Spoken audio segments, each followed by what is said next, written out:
નમસ્કાર, આપ જોઈ રહ્યા છો મારો આવાજ ન્યૂઝ। વિસનગર કમાણા ચોકડી ગેલેક્સી માર્ટમાં ગાડી પાર્કિંગ કરવા બાબતે યુવાનને ઢોરમાર મારવામાં આવ્યો। વિસનગર કમાણા ચોકડી આવેલ રોયલ જીમના માલિકની દાદાગીરી આવી સામે, જેમાં ગેલેક્સી માર્કેટમાં ઠાકોર ભાવેશસિંહ નામના યુવાનની જય અંબે નામની દુકાન આવેલ છે, જેમની દુકાન આગળ રોયલ જીમ વાળા જતીન પટેલ નામના શખ્સે ગાડી પાર્ક કરી હતી।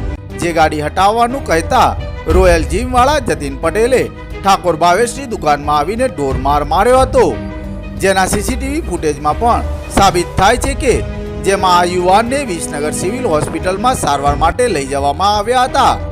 ત્યાંથી વધુ સારવાર માટે મહેસાણા સિવિલ હોસ્પિટલ ખાતે લઈ જવાયા હતા। તો સામે પક્ષે જતીન પટેલને હાથના પંજાની આંગળીઓ ઉપર ફ્રેક્ચર થયું હતું, જેમાં પોલીસ ફરિયાદ લઈ વધુ તપાસ હાથ ધરી હતી।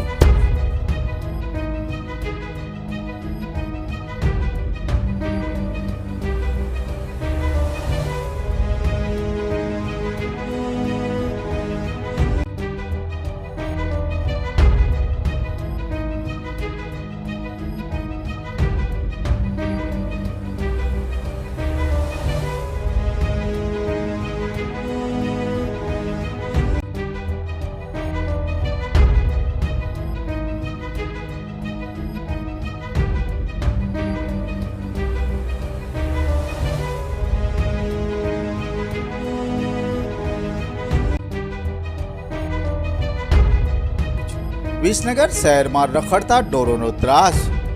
વિસનગર શહેરમાં રખડતા ઢોરોનો એટલી હદે ત્રાસ વધી ગયો છે કે જ્યારે કોઈ વિસનગર વાસીને ભયંકર ઈજાઓ પહોંચે એની તંત્ર જાણે રાહ ન જોતું હોય।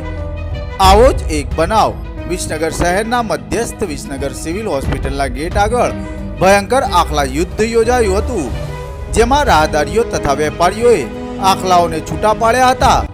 વિસનગર બજારમાં સન્નાટો પડી ગયો હતો।